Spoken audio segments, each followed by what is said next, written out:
Olá, pessoal, muito boa noite a todos. Sejam bem-vindos. O Instagram tá avisando o pessoal. Olá, olá. Hoje uma live muito esperada que a gente marcou aí há mais de 15 dias. Olá, Carlos, seja bem-vindo. E é uma live assim muito especial. Eu e todas as integrantes do apostolado estamos assim estamos super felizes com essa live hoje, porque a gente vai falar da vida do Beato Carlo Acutis e conversar com o padre Fábio Vieira. Ele que está lá em Assis, acabou de entrar. Olá, padre, tudo bem? Ele acabou de entrar aqui. Olá, pessoal, tudo bem? O pessoal está entrando aqui ainda. E ele, na realidade, é brasileiro, mas está na casa da família do Carlo Acutis. Então, é um momento muito especial para o nosso apostolado e o padre aceitou, assim.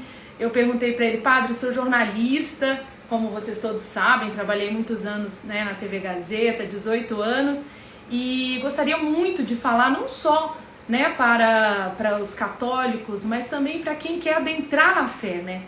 Todos eu acho que tem que conhecer a vida desse beato, porque é uma pessoa maravilhosa que com 15 anos deixou uma mensagem de tanta paz, né?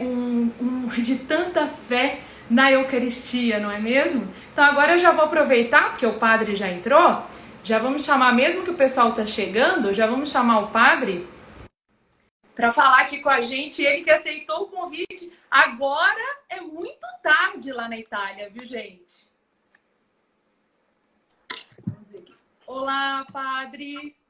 Boa Sua noite, bênção. Boa Deus noite. abençoe. Boa noite, boa madrugada para mim. Padre, me desculpa pelo horário, mas aqui... Não, eu fiz um fuso diferente para atender todo mundo, não se preocupe, eu estou assim desde o início do ano. Nossa, padre, que bênção mesmo te ter aqui hoje. É um momento muito especial para a gente, porque eu tenho assistido diversas lives suas e você em cada live, em cada momento traz uma visão assim de amor para a gente do carro, né? E assim é impressionante como você aí do lado da família pode trazer assim para a gente detalhes, né, que a gente não tem acesso, esses detalhes tão lindos. Então, isso é muito importante para nós aqui do Brasil, já que esse milagre aconteceu aqui no Brasil e a gente quer sentir um pouquinho, né? Como que é a felicidade de estar aí, a felicidade de estar, na verdade, na casa hospedada, onde tudo é relíquia, né? Tudo que Pois você... é, até eu estou virando relíquia. Pois Ai, é. padre, então assim, obrigada mesmo de coração, em nome do nosso apostolado. A coordenadora do apostolado também pediu para agradecer muito a sua presença aqui hoje. E vamos falar então de Carlo Acutis, mas também eu gostaria de falar um pouco do senhor, que na realidade é pároco, né, da paróquia Nossa Senhora da Candelária. É ainda, Poxa. padre? Não, eu tive que renunciar para vir para cá. Teve que renunciar. É, E o senhor que é de Fortaleza. Fortaleza. Aham. De Fortaleza, aqui, brasileiro. E aí o senhor pediu você renunciou durante um ano, é isso, padre? Explica pra gente um Foi. pouquinho, se apresenta também, para todo mundo conhecer a sua história e como começou esse amor aí ao Beato Carlo Acutis. Muito bem, pois é. Fortaleza, né, de nascimento, mas parte da minha vida é criado em Sorocaba, no interior de São Paulo. Minha família mora até hoje, meus irmãos, meus sobrinhos, minha mãe, todo mundo mora em Sorocaba. E Deus me envia para uma missão no Mato Grosso do Sul, Corumbá, fronteira com a Bolívia, onde eu já estou há 17 anos no Mato Grosso do Sul, né? E foi lá que eu fui ordenado sacerdote, mas eu saí de Sorocaba já para fazer a teologia, porque eu fui salesiano, né? Fui salesiano e o meu mestre de novício ficou bispo de Corumbá e depois me levou para lá. E eu estava até dezembro agora pároco da Catedral Nossa Senhora da Candelária, né? Isso. Já há 8 anos eu estava pároco da Catedral. E já há mais ou menos uns 3 anos, Dona Antônia me havia feito o convite para vir passar uma temporada aqui, para vir passar um tempo aqui e ajudar um pouco mais aqui também no Santuário della Espoliazione, onde Carlos está sepultado, e para atender confissões, atender os peregrinos do mundo inteiro, sobretudo brasileiros, porque quem cuida, o pároco lá é brasileiro, mas é capuchinho. E tem as irmãs que cuidam também do santuário, mas ela queria alguém mais ligado a eles também, que estivesse juntos, e a minha amizade com a família já vai aí para os seus 7 ou 8 anos, né? Quando eu conheci Dona Antônia, ainda Carlos era servo de Deus, o processo estava saindo de Milão, estava na fase diocesana do processo. E daí em diante, todos os anos, eu sempre vinha a Assis e sempre fiquei hospedado com eles. Por conta do milagre, há 3, 4 anos atrás, a amizade foi estreitando mais ainda. Ano passado eu já vi, fiquei 2 meses, ano retrasado também. Sempre vim estudar um pouco de italiano, sempre ficava aqui. E quando ela, padre, vem ficar aqui com a gente e tal, tem a Associação Carla Cutis e o memorial que está sendo feito, etc. Disse, dona Antônia, vamos ver as condições. Aí coincidiu de dar certo, aí eu vim para cá e o mundo dá esse vira-volta todo com essa pandemia que a gente não saía, não saberia o que ia acontecer. E, de repente, a minha vida também, o meu projeto inicial mudou, tá, Estela? Mudou completamente. Vou dizer para você que eu estou falando aqui com você porque eu tive um sonho, e esse sonho foi Carlos que me indicou trabalhar com as redes sociais, porque minha filha nem Instagram eu tinha, né? E, de repente, a gente está aqui evangelizando, fazendo aquilo que é parte essencial do carisma do Carlos, né? E, para mim, foi uma grande graça, com o incentivo da Dona Antônia, logicamente, e estamos aqui. Mas eu estou quase de mala pronta para voltar e assumir a nova paróquia na diocese, mas continuar todo esse trabalho que começou e do Brasil continuar ajudando agora, porque agora a fase é mais fácil. A fase para canonização só falta um milagre. O milagre acontecendo, abre-se o processo novamente, e de investigação, de averiguação, de testemunhos, etc. E a parte grossa da coisa, mais difícil já foi. Agora é só esperar um milagre. E que tem muitos. Que maravilha, padre. E eu gostaria de falar justamente dessa questão que a dona Antônia chegou a falar para você, depois que você já estava aí, ela falou assim, você veio para cá para a gente não ficar longe da Eucaristia no tempo de pandemia. E eu achei isso maravilhoso, assim, foi o carro mesmo que atuou para que todos ali pudessem ter a Eucaristia diária, né? Minha querida, é tão interessante, assim como a vida do Carlos, a gente só consegue fazer a leitura das coisas depois, né? Nunca, quando está acontecendo, a gente tem visão completa das coisas, como a própria pandemia. A gente só vai fazer uma leitura de tudo isso depois que ela passar, é que nós vamos colhendo os frutos, fazer uma síntese, né? Entender o porquê até. E quando aqui cheguei com um propósito, no primeiro mês eu estava atendendo confissões lá no santuário, já tinham vários grupos prenotados do Brasil e do mundo, e íamos começar a receber os peregrinos, quando de repente a Itália fecha, lembro como se fosse hoje, dia 11 de março, quando nós entramos realmente naquela quarentena, fomos o primeiro país do Ocidente, né, a encarar toda essa situação, e realmente houve uma quarentena, nunca tinha ouvido nem falar nisso, houve uma quarentena de verdade, né, uma reclusão, onde a gente não podia sair de dentro de casa. Então, de repente, nos vimos todos juntos, eu, família Cutis, somos mais ou menos 10 pessoas, porque são as crianças, tem as 2 babás, a cozinheira, a tia, a avó. Então, de repente, nós estávamos aqui. Meu Deus, o que é isso? Porque sem entender nada e, ao mesmo tempo, naquela angústia, vendo o povo morrendo. E, nossa Senhora, depois que passa, a única coisa que nos sustentava realmente todos os dias era a Eucaristia. Aí um dia, após o almoço, a gente estava à mesa conversando, aí, dona Antônia, foi o Carlos que fez tudo isso, não foi? Aí ela, eu sou segura que foi o Carlos que fez. Eu falando, veja bem, dona Antônia, o mundo, a Itália toda ficou sem missa, o povo todo ficou sem missa, todas as igrejas fecharam, mas a família dele não ficou. Aí ela, é Carlos, foi Carlos. Eu até escrevi um texto, realmente foi caro, porque depois que a gente fez a leitura das coisas, veja bem, trouxe um padre lá do Brasil, colocou dentro da casa dele, veio a pandemia, todo mundo ficou sem missa, mas a família não ficou. Que maravilha! Não é acaso essas coisas, criatura, não é, porque ninguém esperava nada disso. Não é? Ninguém esperava nada. Você estando aí, padre, qual que é a leitura que você faz? Você costuma dizer nas suas lives que ele era um jovem extraordinário e ordinário. da família mesmo, o que o Carlos mudou realmente essa família, e qual que é a leitura que você faz aí da vida toda que o Carlos teve? Mudou, realmente mudou. E a Dona Antônia é a expressão viva dessa grande mudança. Porque, embora de raiz católica, né, a família de berço católico, não tinha o que nós chamamos no Brasil a expressão de católico praticante, né? Era o católico que foi batizado, que cumpria os preceitos quando necessário fosse, mas não de vivência do dia a dia, como nós somos acostumados a viver, pastoral, essa coisa. Nós temos que entender que aqui não existe essa atividade pastoral que existe no Brasil. Aqui as igrejas cada vez mais estão vazias, o povo cada vez mais sem fé, vazio de tudo, de si, de Deus. Carlos deu um boom na Itália, porque a fila dobra para ver o corpo dele aqui. E Dona Antônia vencer a família, realmente hoje vive o carisma do filho. Mas tudo isso foi a partir desse extraordinário que é a santidade que Carlos acolheu na sua vida. E que o reflexo disso foi imediato, lógico, imediato no sentido, foi acolhido pela própria família.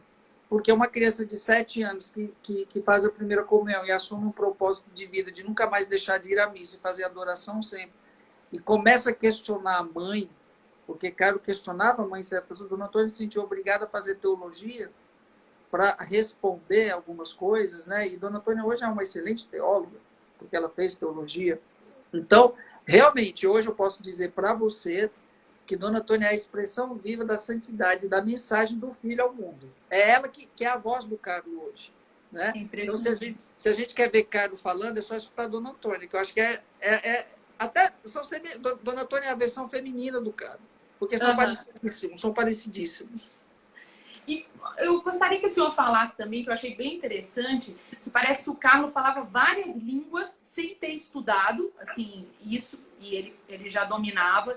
Foi feito também ali uma pesquisa no computador dele, não tinha nada que comprometia. Eu achei isso também, a pureza dele. Hoje em dia, né, um jovem, você sabe como é que é se for analisar o computador, né, padre? É verdade. Então, a pureza dele e 200 milagres ele colocou na pesquisa dele, da Eucaristia. É impressionante isso, né? Uhum.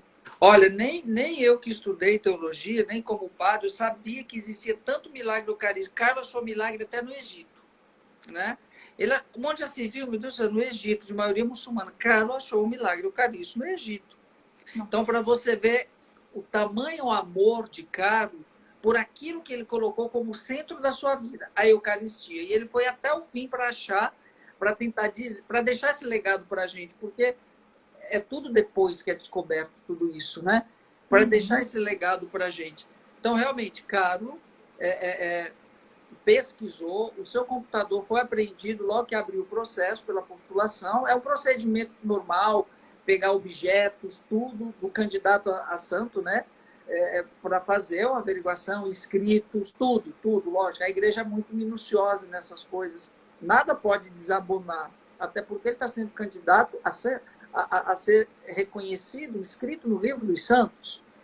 Sim. E realmente, se Carlos, se o seu diário de bordo era o computador, nada mais justo que pegar o computador para fazer uma varredura. E realmente nada foi encontrar que desabonasse a Carlos. É interessante a gente lembrar que Carlos era leigo, porque, Estela, está surgindo umas imagens horrorosas de Carlos por aí, fake.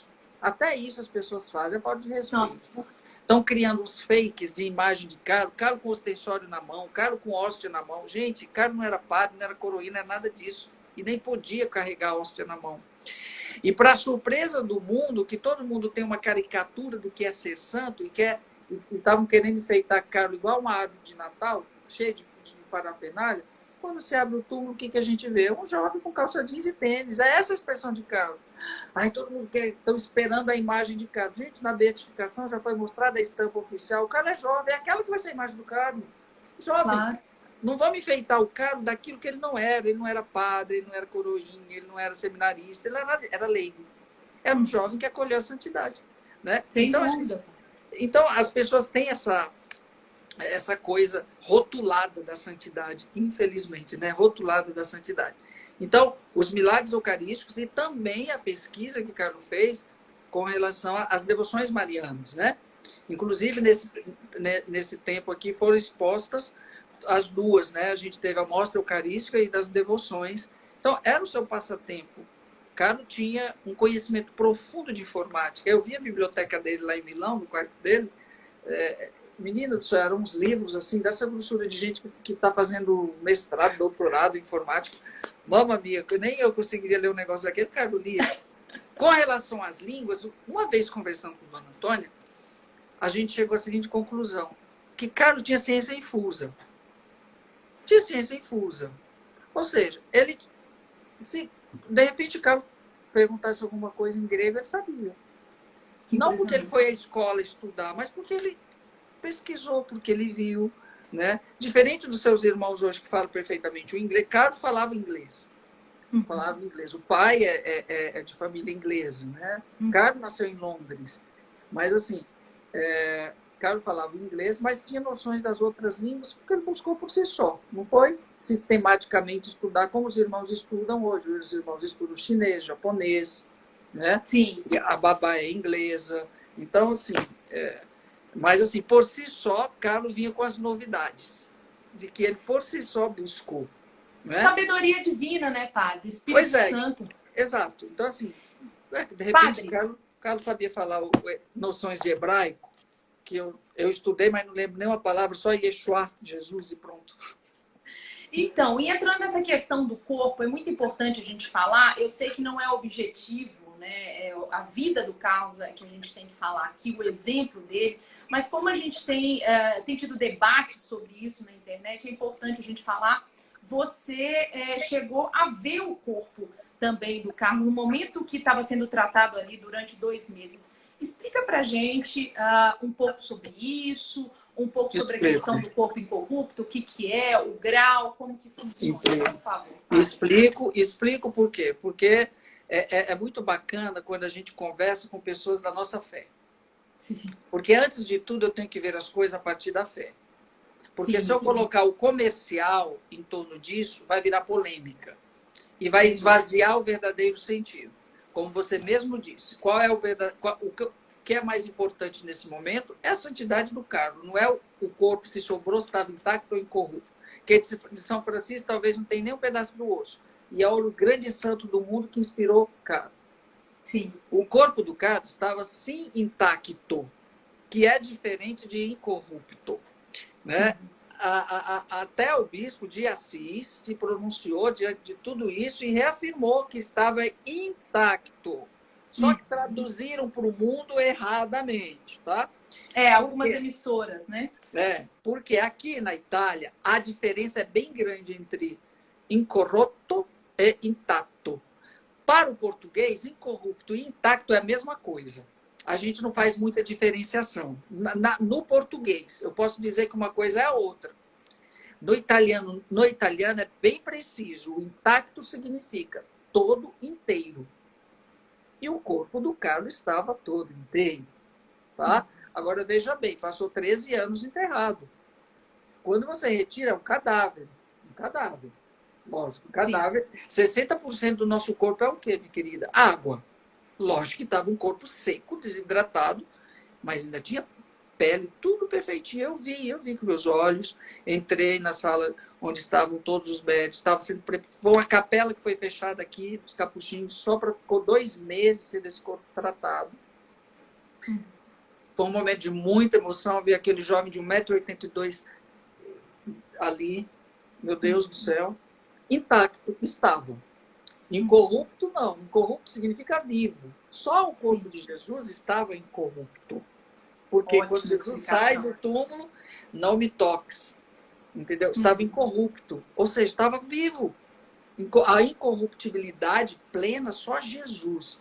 Agora, eu posso dizer que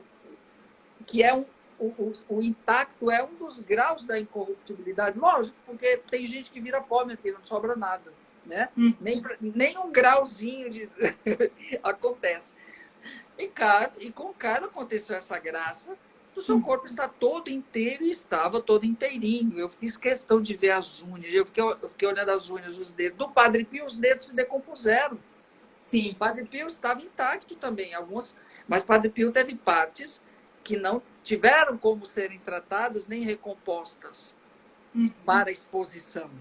Então, Sim. esse corpo ele é preparado para ser exposto. Não vai deixar um cadáver ressecado com a aparência, né? Não era esqueleto, porque não era esqueleto, não era só osso, tava pele, tava tudo intacto, gente. Não tava aquela coisa de caveira, de jeito nenhum. Sim. Só que foi tratado. É um tratamento, é um protocolo de tratamento que é feito para ser exposto, porque agora nunca mais vai se decompor mesmo, né? Claro. Sei que é a base de sal, eles usam sal, é um monte de coisa. Sei que era um cheiro muito forte quando eu entrei, né? Mas deu para a gente rezar mesmo com aquele odor de produtos, mas estava perfeitinho. Agora, Sim. lógico, foi todo tratado, foi cuidado, foi colocado uma máscara, etc., para cobrir, né? E dar a aparência de vida, né? Mas o corpo é uma grande relíquia. Ali não tem nada, estava todo inteiro, bem como os órgãos internos. E da forma que ele morreu, é até contraditório, né, padre? Porque você contou em uma live, por exemplo, que os últimos 3 dias ali, até os últimos momentos dele, foi um momento de muito sofrimento, porque teve um tipo de leucemia que acontece ali até o sangramento, o sangue sai pelos poros, e você explicou isso. É muito contraditório, até o corpo dele ter sido encontrado dessa forma, né? Olha bem, uma outra coisa que eu estava conversando com a avó, com a nona antes de ontem, para você ver como Deus faz as coisas mesmo. Porque, veja bem, Carlos I teve a morte cerebral no dia 11. Horas depois, que quando chega o dia 12, porque eles só vão dizer realmente que houve a morte completa aqui, segundo o protocolo, o coração para de bater. Mas havia morte cerebral, mas o coração estava batendo. O coração deixou de bater dia 12. É tanto que a morte do Carlos foi considerada 12 de outubro. E quando estava com a morte cerebral, já foi feita a avaliação, a nona falando, para você ver como Deus faz as coisas perfeitinho. Nenhum órgão do Carlos servia para doação. Sim. Nenhum órgão do Carlos servia para... Você imagina hoje Carlos Beato e o coração dele estivesse batendo em alguém? Né? A córnea no outro, todo mundo andando com relíquia viva do Carlos. Então, para você ver. Já pensou? Pois é. Deus faz as coisas tão perfeitas que nenhum órgão do Carlos foi possível fazer doação. Por conta, justamente, era tão bruta essa hemorragia, esse tipo de leucemia, que chamava M3, que era tipo uma explosão de todas as veias, sabe? Um derrame total, completo. A última, né? E que ele chegou a transpirar sangue em algumas partes, assim, que eu vi fotos do velório, essa parte toda roxa, bem inchado ainda. Então, realmente, era algo muito bruto. Assim. E que hoje tem tratamento. E deixa eu te perguntar uma coisa, padre.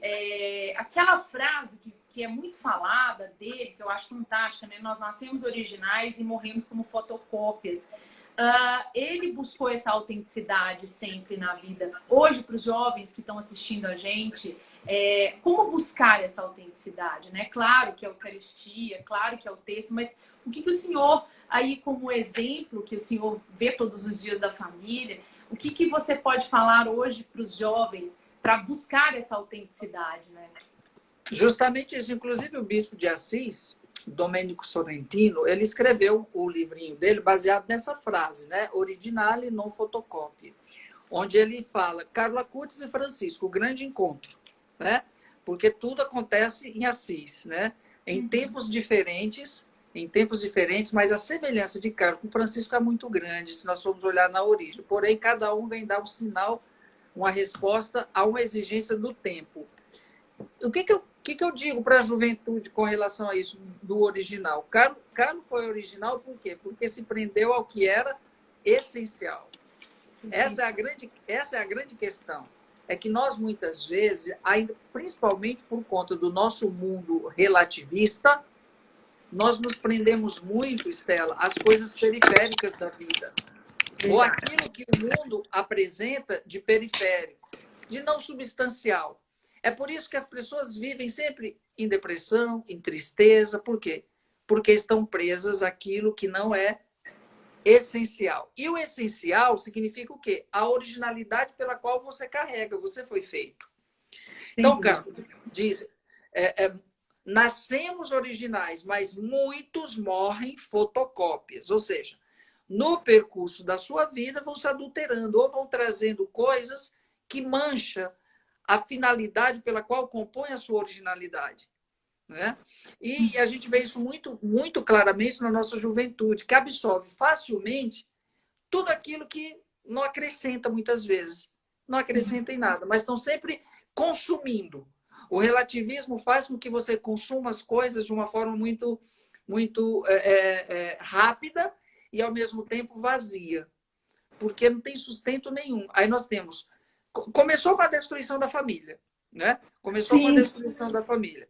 Então, nós temos hoje uma juventude fragilizada, que vai ser amanhã uns pais também fragilizados naquilo que deve ser a composição de uma célula, que é a família. Então, vão ser fragilizados. Por quê? Porque o seu essencial, o seu original, que deveria estar, como o Carlos diz, voltado sempre para Deus, o meu projeto de vida, os nossos jovens não têm. Então, o que eu queria dizer para os jovens?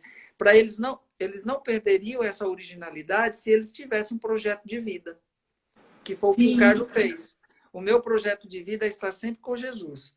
E estar sempre com Jesus não significa que eu tenho que deixar de viver as coisas do mundo, mas viver no mundo, mas com Jesus, ué. Como o Carlos fez. O Carlos deixou de jogar Pokémon. O Carlos não é, deixou de comer o espaguete dele, amava sorvete. Não deixou de fazer as coisas boas que o mundo nos oferece. Para a gente não cair, Estela, nessa hipocrisia do puritanismo de dizer que tudo do mundo não presta. Pelo amor de Deus. Se sim. tudo que Deus criou, ele viu que era bom, o mundo também era bom. Agora nós é que estamos acabando com ele. Sim, Né? sem dúvida. E é impressionante que o Carlo, sua devoção ali em Assis, você falou, né? Primeiro a família morava em Londres, depois foi para Milão, e depois foi morar em Assis justamente pelo Carlo mesmo, por essa devoção aí a São Francisco, né? O E cara é puxou. impressionante.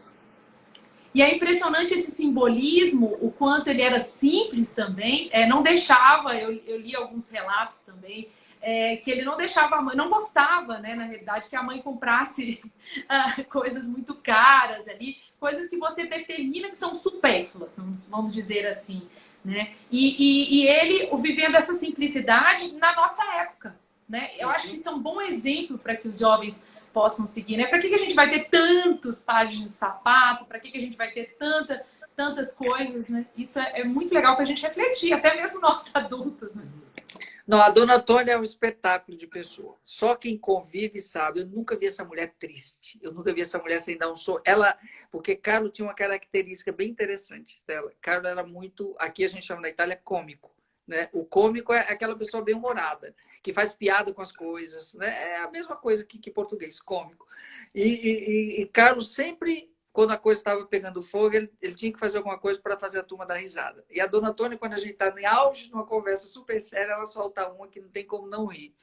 Então, assim, ela torna um ambiente agradável. Aí eu perguntei um dia para a nona, Carla era assim? Assim, igual a mãe, igual a mãe. Né? Então, assim, porque o pai é extremamente reservado, muito.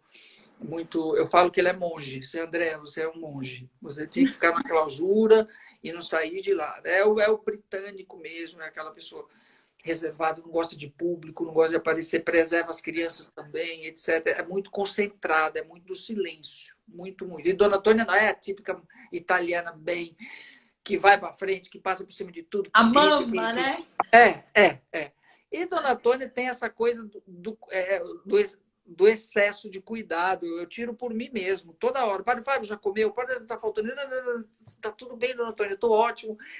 Sabe? E era assim também. Quando ela, de repente, chegava com presente. Ela chega quase todo dia com presente para as crianças. Se bem que os presentes que ela dá bastante para os meninos são livros, que Michele e Francesca adoram ler, e Michele é especialista em vida dos santos.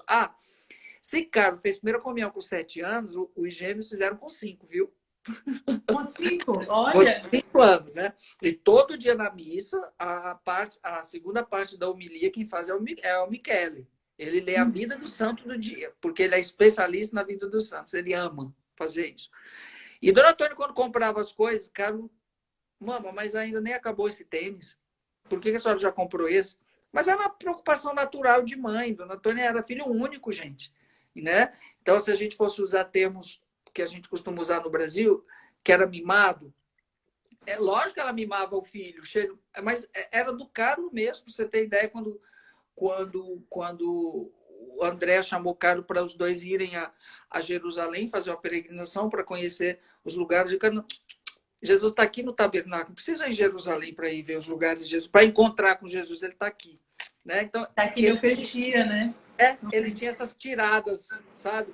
Assim, e continuava, né? E Dona Antônia, poxa, como ele juntava também o dinheiro dele, que ele ganhava da avó, do avô, né? Dava as mesadinhas dele e ele fazia as obras de caridade dele sem que muitas vezes a mãe soubesse.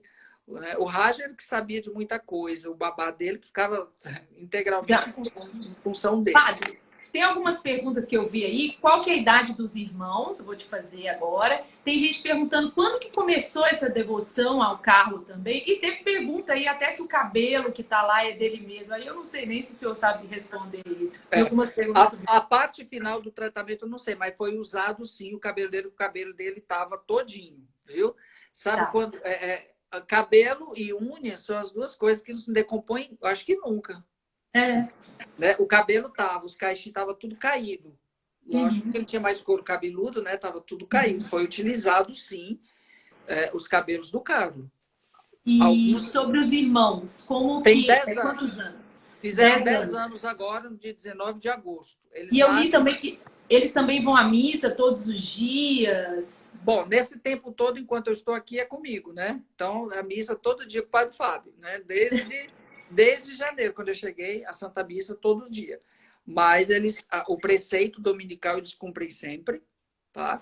Isso, né? E quando podem, eles estão indo à missa, vão à missa todo dia, né? Mas agora, comigo aqui... E perguntaram quando que começou essa devoção. O senhor sabe dizer quando? Sim, foi imediata a fama de santidade do Carlos, assim que ele morre. Foi uma coisa rápida, porque, veja bem, se nós formos fazer uma análise da coisa, dos processos que chegam ao Vaticano de beatificação de alguém, o do Carlos foi muito rápido, 13 anos. 13 anos, gente.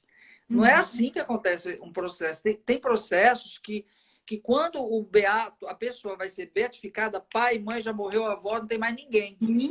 Nem para ir à missa. Tem algum parente lá de quinta geração. Sim.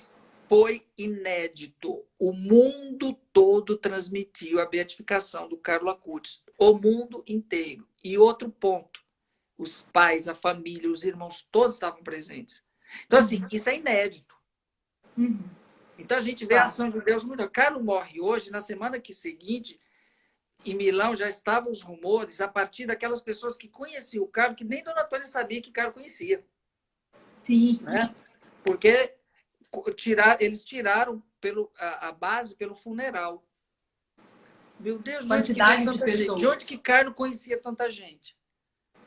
Aí todo mundo começou, aquele jovem belo que passava aqui e dava um sorriso para a gente, que dizia um bom dia, né? que dava o cobertor para o mendigo que ficava ali na esquina da casa dele, né? Que fazia coisas assim. E isso, quando souber, não foi uma coisa de Deus, porque é uma família... E converteu também um funcionário da casa também, o né, babá, o babá dele, o Rádio. O babá dele. Isso, estava na beatificação aqui também. O Rádio trabalha até hoje com a família. Ele era de religião hindu, né? Ele é da casta Brahma. E o pessoal está perguntando sobre o coração, se o coração estava intacto. Tem gente pedindo também para o senhor fazer uma live com a dona Antônia, não sei se ela vai concordar, o pessoal querendo, falando aí. E queria que o senhor explicasse um pouco sobre o coração. Agora a gente vai deixar a dona Antônia descansar, tadinha, porque ela atendeu a todas as televisões desse planeta, né? A todas as televisões desse planeta. E tanta coisa dela já está disponível, né? Então, assim, vai ser até redundante fazer. Agora a gente vai dar um descanso para ela, porque aí tem a página oficial da associação, que agora ela vai sempre falar alguma coisa pela página, né? Mas está tudo disponível de todas as TVs do planeta que ela deu o testemunho, né? Todo mundo pode ver no canal do YouTube, a Maria Vision, tudo, tudo. Sim, quando abriram, os órgãos internos todos também estavam intactos. Coração, fígado, pulmão, estava tudo bonitinho, Que né? maravilha. Aí já sei que vão perguntar, onde estão? Estão todos com o bispo de Assis, tá? Está Tá. sob o poder da Diocese de Assis. Quem vai destinar essas relíquias, essas são de primeiríssimo grau, elas serão destinadas para santuários ou algum.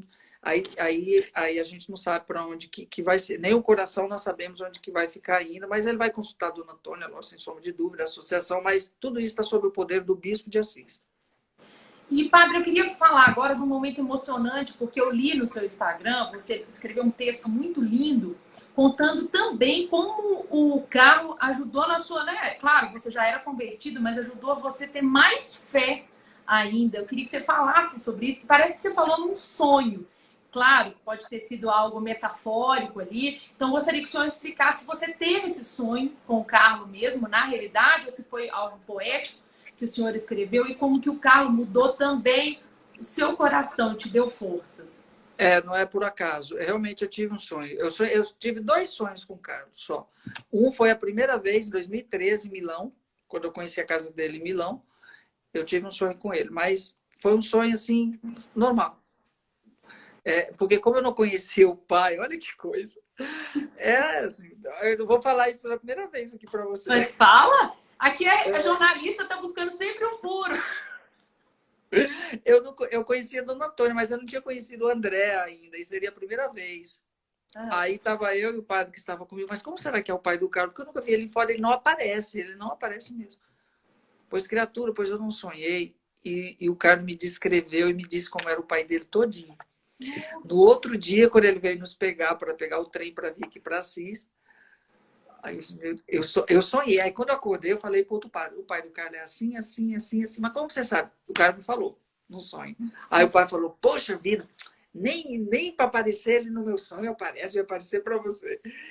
Pois, criatura, quando chegou o pai do Carlos para nos pegar, assim, meu Deus do céu. Aí o padre olhou para mim, olhei para é igualzinho. O que você descreveu, igual, que eu não sabia, nunca tinha visto. E o segundo sonho foi aqui, quando eu cheguei, minha filha, no auge da pandemia, aquela tristeza profunda, aquela dor, aquela coisa, meu Deus do céu, eu deixei tudo no Brasil, estou aqui, embora estou bem acolhido, estou bem, mas aí numa noite, porque o meu quarto do lado do quarto, que era o quarto do Carlos, aí eu dormi, aí no sonho, o sonho era assim, eu via o Vale de Assis, e de repente o Carlos se aproximava de mim, ficava do meu lado, mas ele não falava nada. Ele só simplesmente apontava e mandava eu olhar para o vale. Eu olhava para o vale e, de repente, começavam a subir várias cabeças, várias pessoas. Nossa. E, de repente, eu via assim como se fosse uma grande plataforma. E todo mundo ligado. E cara olhava para mim, sorria e dizia assim, só isso.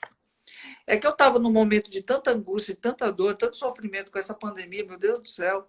A gente veio para um projeto e, de repente, aconteceu outro. Aí, no outro dia, a primeira coisa, quando terminou, na hora da homilia, da missa, eu falei para a família, gente, deixa eu dizer uma coisa, um sonho que eu tive com o Carlos. Aí depois, na hora do almoço, a gente ficou conversando. Aí ficou eu, o André, o pai, assim, a Dona Antônia, a gente ficou olhando para o vale. Aí a Dona Antônia, a gente ficou, mas como interpretar esse sonho? Padre Fábio, Dona Antônia sempre muito. Carlos, tá mandando você evangelizar pelas redes sociais. Olha, que legal. Aí, não, Dona Antônia, não, pelo amor de Deus, nada. Padre Fábio. Ela falou, pode começar. Pode começar que é isso. Pois não era, criatura. Aí nós criamos Devotos de Caracutis Brasil. Aí eu comecei com o meu Instagram também, tem o programa @jovens.com, Padre Fábio Vieira, e estamos aqui. Eu disse, meu Deus do céu. Aí outro dia, assim, Antônio, viu? Era esse o sonho. Era esse o significado, porque eu estava me sentindo numa tristeza tão grande.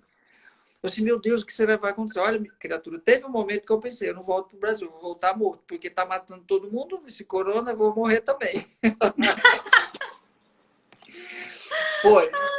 Foi num momento de muita tristeza, porque teve um dia, Imagina. sabe aquele dia que o Papa deu a bênção ao Urbi et Orbi? Nossa, aquele dia foi... Aquele dia foi o dia mais triste da Itália. Aquele dia, meu Deus do céu, olha, uma angústia tomou conta, porque assim, você não via ninguém nas ruas mesmo, todo mundo ficou dentro de casa mesmo. você via que nos cemitérios não tinha mais lugar para enterrar, não tinha mais como cremar de tantas mortes por dia, porque 50% da população italiana é idosa. Então, Sim. morreu gente, morreu muita gente. Muito idoso, né? Então, assim, 1.000 pessoas por dia acumulavam, porque não tinha como enterrar. Nossa, eu E, chorei e, muito. e não tinha estrutura sanitária para saber o que estava acontecendo, porque foi logo de cara, ninguém sabia como esse vírus se comportava, ninguém sabia o que era isso. Então, foi um negócio terrível. Aí você E imagina Assis para nós. fica perto ali, é na direção mesmo do local que foi mais afetado, né?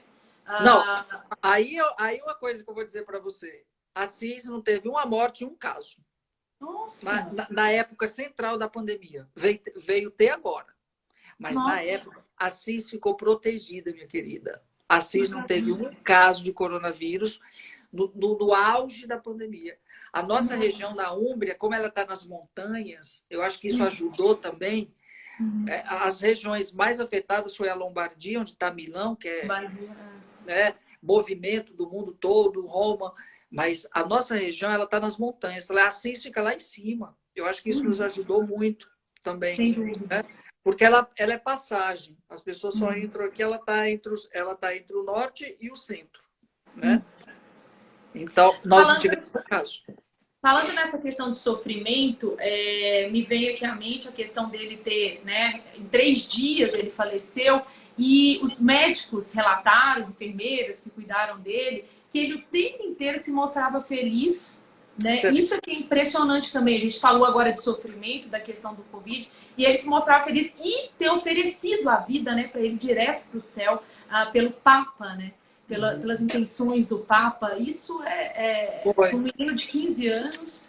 A Luana conta isso muito bem, porque a avó e a mãe ficaram os dias todos integrais ali junto dele, né, no quarto. E às vezes, quando entrava a enfermeira, que fazia algum barulho, porque a nona estava dormindo. Né? Então, mesmo assim, na serenidade dele, ele estava se preocupando com a avó e com a mãe, que estavam ali cansadas. Né? Eu costumo dizer, fazendo a análise com Francisco, Carlos estava sereno por quê? Porque a morte é uma porta. Tá? É uma porta, era a grande porta para a chegada dele daquilo que ele acolheu, a santidade. Hoje, como nós privatizamos a morte, e por o homem não ter domínio sobre a morte, ele sofre, porque ele quer se eternizar no tempo. No entanto, Carlos faz como Francisco.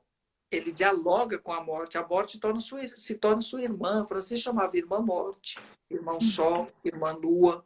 Né? Então, o que falta muitas vezes na nossa maturidade de fé é saber dialogar com as coisas. E dialogar com aquilo que também é inerente à vida. A morte é inerente à vida. Eu vou morrer, você vai morrer. Então, eu não posso criar em torno disso uma situação de medo. Eu crio quando eu estou vazio e cair no relativismo, a morte vai ser sempre um terror. Mas a fé, não. Então, o cara, todo o tempo, muito sereno. A avó falava muito tranquilo. Quando os médicos perguntaram, está sentindo alguma dor? Ele, não. Tem gente que está sofrendo mais que eu. Olha o Papa. Eu ofereço pelo Papa. Mas não reclamou nenhum momento. E os médicos sabiam que eram dores horríveis e terríveis. Né? Por conta dessa doença. Então, e ele ofereceu com uma tranquilidade. Recebeu os sacramentos, tudo bonitinho, confissão, comunhão, né? E quando estava para morrer, né, avós, todo mundo ali do lado, mas sempre com sorriso e sereno, sabe? Sem reclamar de nada, porque ele estava sentindo dores. Né? Estava sentindo dores. E aí um momento entra em coma e já... E ele Mas ninguém previu, esperava. ele previu naquele vídeo, né? Sou destinado a morrer. E 2 meses antes, né? Tem algo até de místico aí nesse sentido, porque também você relatou que parece que o pai dele disse isso para você, que ele tinha até uma leitura da alma das pessoas, ou ali uma leitura do estado emocional da pessoa. Conta um pouquinho disso pra gente. Conversando com o André muitas vezes, e também a avó falou isso, Porque eu bato muito papo com a Luana. A Luana é excelente, né? Ela é que mais chora ainda, até hoje. Assim, ela sente, né? Mas ela tá Sim. feliz. Ela dizia, né, que todo dia ela repete, eu tinha certeza, Carlos ia ser grande na igreja. Eu pensava que ele ia ser um bispo, um papa. Mas hoje eu vi que realmente eu estava certa. Ele ia ser grande na igreja, mas eu não sabia que era santo, né? Realmente, André diz que Carlos, ele tinha assim, tava qualquer faixa etária de idade, ele entrava tranquilamente no diálogo, conversava, entrava tranquilamente, ele sempre tinha uma palavra muito precisa para dizer. Aí André me disse assim uma vez, Padre Fábio, se você chegasse para o cara, bastava você sorrir para ele, ele já sabia como você era. Então, ele já saberia como tratar você, porque parecia que ele já fazia uma leitura interna sua. Então, ele tinha um relacionamento tão bonito com todos os funcionários da empresa, onde ele é impressionante. Aí André, o pai, e olha que para o pai falar, o pai é muito racional, muito preciso. Carlos fazia leitura precisa de cada pessoa. É por isso que ele sabia tratar cada uma como elas eram. Nossa. Então, assim, é muito forte isso, mas ele era assim. A gente vê, por exemplo, a Mirella, que trabalha aqui na casa, que conheceu o Carlos, que cuidava também, que está hoje aqui comigo, ela fala que era impressionante. Onde ele passava, lógico, sem contar a sua beleza física, que já atraía. Todo mundo que via aquele jovem belo passando, Sim, parecia que vinha um raio de luz atrás. Mas sim. bastava ele sorrir ou cumprimentar, ou dar um buongiorno, que não é todo italiano que te cumprimenta quando você passa na rua, não é? Mas Carlos fazia questão de cumprimentar todo, buongiorno, buongiorno, como está, buongiorno, né? Então, isso marcou nas pessoas onde ele passava. Ah, era aquele jovem belo que cumprimentava a gente, entendeu? Que morreu. Então, eram essas as características desse jovem. Uhum. E essa questão dele falar também que a única mulher que ele teve, né, que assim, na vida é Nossa Senhora também, esse amor, né, de desenhar Nossa Senhora também, Jesus desde pequeno, aos 4 anos, porque na entrevista a mãe, Dona Antônia, também fala sobre isso, né? Isso é impressionante. E aí eu vou mais a fundo, essa questão da linhagem, né? Essa história, eu queria saber, porque isso está correndo muito aqui no Brasil, não sei se aí também, de que ele tem um parentesco, não sei se o senhor sabe me explicar também sobre isso, com o Santo Afonso Maria de Ligório. Isso é verdade ou é fake news, padre? Ou o senhor não sabe me dizer? Não sei dizer sim. Aliás, minha filha, as fake news que estão surgindo aqui vem tudo do Brasil. É impressionante a capacidade do povo brasileiro. Gente do céu, eu fico pensando, olha, criatura do céu. Ô, povo, vamos lá. Santa Júlia Salzano. Santa Júlia Salzano é prima distante de Dona Antônia. Se eu não Ah, me engano, ela é prima do bisavô de Dona Antônia, Santa Júlia Salzano. Tá? Então, assim, tá. tem uma santa na família? Tem. Júlia Salzano, que é Uhum, da família do lado da Dona Antônia. Então, é uma prima quinta, vamos dizer assim. Tá? Uma tá, prima quarta, prima quinta. Isso é tá, verdade, tranquilamente. E Santa Júlia Salzano tem parentesco por parte de um dos seus pais com Santo Afonso. tá, entendi. Tá? Então Então, tá assim, explicado. se quiser ligar o Carlos a isso, todo mundo vai ligar já já. Daqui a pouco vão dizer que Santo Afonso era avô do Carlos. Mas, assim, há uma linhagem, Uma sim. linhagem. Há uma ligação distante, não é de primeiro grau. Não é de Uhum, primeiro grau. Mas, se a gente quiser levar isso para os olhos da fé, há um sangue que correu aí. Tá? uhum, uhum. Então, tem, sim, esses dois santos ligados aos seus antepassados da família de Dona Antônia. Tá? Tá Mas explicado. não é direto. Ela Direto. não é prima direta da Dona Antônia. E a questão dele levar o terço aonde ia, isso é verdade? Ele tinha uma coleção de Tinha rosários. um menino, tinha. E não só isso, mas ele tinha uma mania de levar um texto, às vezes ele deixava o texto cair de propósito. Para alguém pegar. É, porque ele sabia que alguém ia pegar e aquilo ia ter algum efeito. Porque imagine, você está andando na rua, de repente você acha um terço. Ah, Os é. supersticiosos já vão dizer, é um sinal da Virgem Maria. Ai, a Virgem Maria gosta de mim. Então, assim, ia surtir algum efeito. Então, assim, como o Michele também. O Michele, onde eles vão, eles compram rosários. Eles têm tudo isso. É próprio deles. Porque eles rezam o texto todo dia, a coisa mais linda. Né? Então, assim, Carlos tinha coleção de terços, sim.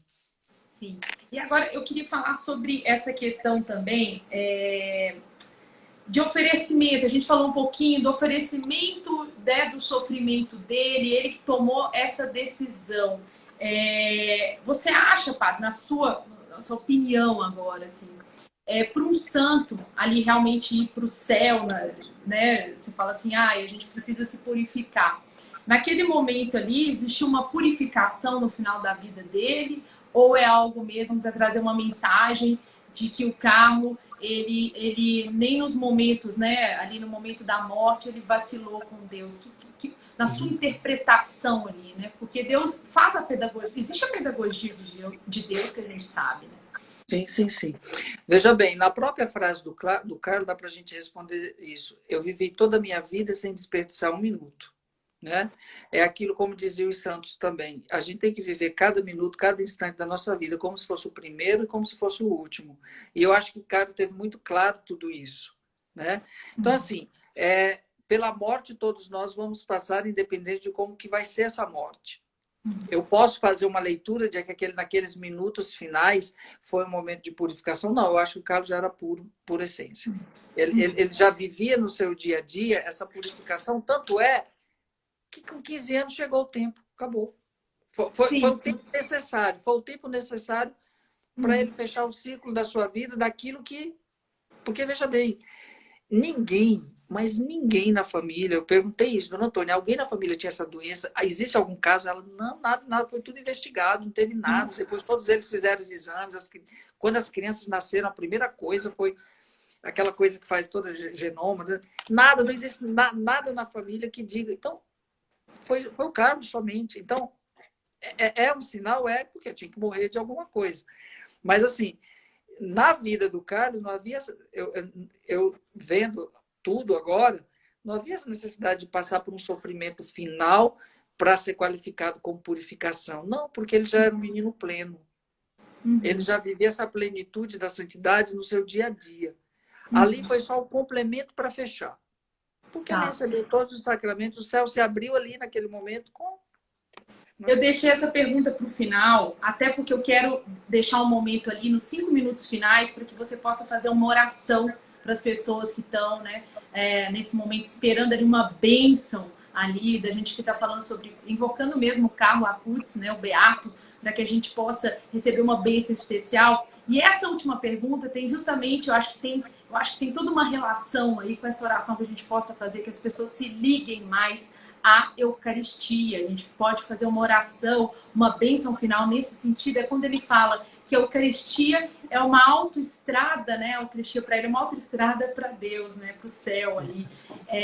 Eu queria que você explicasse um pouco o sentido disso, porque aqui na Itália a autoestrada é estrada de alta velocidade mesmo, diferente do Brasil, né? E também fazer, nos últimos 5 minutos finais, são, né, 8h53, fazer uma oração pedindo realmente a bênção do Carlo Acutis para todos nós e para os pedidos, né, as pessoas precisando de curas. Aqui no Brasil, muitas pessoas desempregadas, imagino também na Itália, esse momento muito difícil de pandemia, para a gente deixar os 5 minutos finais para isso também. Sim, a ideia é essa mesmo. O Carlos viu e reconheceu aquilo que todos nós também deveríamos reconhecer. A Eucaristia como centro da nossa vida, e o caminho mais rápido para se chegar ao céu é com a Eucaristia, é comungando. E a pandemia também não foi por acaso. Ela fez com que as pessoas sentissem o valor, espero que devam ter sentido, o valor da Eucaristia, porque todo mundo ficou sem. Né? Mas Carlos, lá na primeira comunhão, já tinha descoberto isso, que era a forma mais rápida de se chegar ao céu, era com a Eucaristia. Por quê? Porque a Eucaristia é a forma que Deus encontrou de nos amar de dentro para fora. Né? Porque a Eucaristia é comida, eu como, vai para dentro. Então é Deus me amando. Deus não está preocupado com a aparência, mas com o teu interior. E a Eucaristia é comida, ela vai para dentro, vai correr nas tuas veias. E Carlos tinha essa clareza muito grande de que era a forma rápida de chegar ao céu, era com a Eucaristia. E sendo Eucaristia, né? Para o português brasileiro, nós traduzimos via expressa. É a minha via expressa para o céu, porque se for rodovia, minha filha, é cheia de buraco, a gente não chega nunca. No Brasil não dá, né? Não. Né? Então, é realmente a via expressa do Carlos e o momento de adoração que ele fez. Então, o Carlos dá, Estela, um tapa na cara dos padres de todos nós, sobretudo, né? Que muitas vezes até comete sacrilégio. Não damos o valor. E sabe uma das coisas que mais me entristece é quando eu vejo por aí afora, em nome da criatividade, a destruição da Santa Missa. Inventam missa do coco, missa da melancia, missa sertaneja, missa não é isso. Missa não é isso. Aí você me pergunta, padre, como que eu devo estar na missa? Como Nossa Senhora estava aos pés da cruz. Nossa Senhora é a primeira que assiste a Santa Missa de forma cruenta, vendo o próprio filho sendo entregue em sacrifício. Então, ali é a missa. Então, hoje a gente quer inventar um monte de coisa em nome da criatividade, acaba destruindo a beleza. E Carlos suportava isso, porque ele sabia o verdadeiro sentido da Eucaristia, que era o sacrifício. Portanto, a adoração e a comunhão era para o Carlos o sustento, o alimento para esse caminho de santidade que ele acolheu. E que é muito simples. Aí você me pergunta e eu digo, faço questão de dizer em todas as lives, por que Carlos vai ser santo? Porque foi católico de verdade, muito simples. Amém. Muito simples, né? Se você for católico de verdade, meu filho, você vai ser santo, eu vou ser santo. A questão é que a gente não acolhe, porque a gente nunca quer sair da zona de conforto, né? Mas Carlos fez isso com a naturalidade, com uma presteza e mostrou que é possível, gente. Pelo amor de Deus, é possível. A santidade não é para uns, não é para todos. Agora você acolhe se você quiser, tá? E Carlos colocou a Eucaristia e o Santo Terço como sendo, né, aqueles dois sustentos, porque Nossa Senhora era a única mulher da sua vida, tá? Então, nesse sentido, procuremos também nós colocarmos, né, a Eucaristia como sendo da nossa vida. Então, nesse momento, encerrando a live, esse encontro com a Estela, um prazer a todos Podem vocês. colocar, só um pouco, desculpa, Paty, interromper. Podem colocar os pedidos, aquilo que você está necessitando nesse momento, né? Pedindo também a nossa devoção à Eucaristia, né? Que possa nascer em nossos corações. Quem sabe Carlos possa nos inspirar, né? A realmente dar esse devido valor que na realidade muitas pessoas não dão, né? Que as igrejas deveriam ter filas, né? Porque se a gente soubesse o verdadeiro valor da Eucaristia, Jesus vivo, né? Então que a gente possa, nesse momento, ser tocado pelo carro no nosso coração, ter cada vez mais amor à Eucaristia, né, Padre? Sim, sim, sim.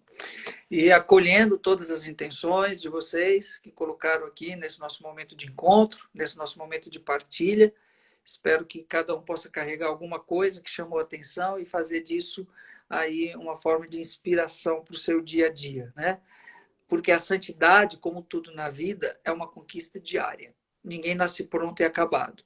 A conversão é uma conquista diária. Todo dia eu tenho que me converter, todo dia eu tenho que procurar ser melhor, todo dia eu tenho que procurar a Deus, né? E nunca esquecer disso. Então, que nesse momento, a Virgem Maria, a quem Carlos tanto amou, e o nosso beato Carlo Acutis acolha todas as intenções de vocês e leve a Deus, porque é Deus quem concede o milagre. Os santos são aqueles que nos ajudam a chegar mais próximo de Deus. E para tanto, rezemos uma Ave Maria pedindo essa poderosa intercessão de Nossa Senhora. Ave Maria, cheia de graça, o Senhor é convosco. Bendita sois vós entre as mulheres, e bendito é o fruto do vosso ventre, Jesus.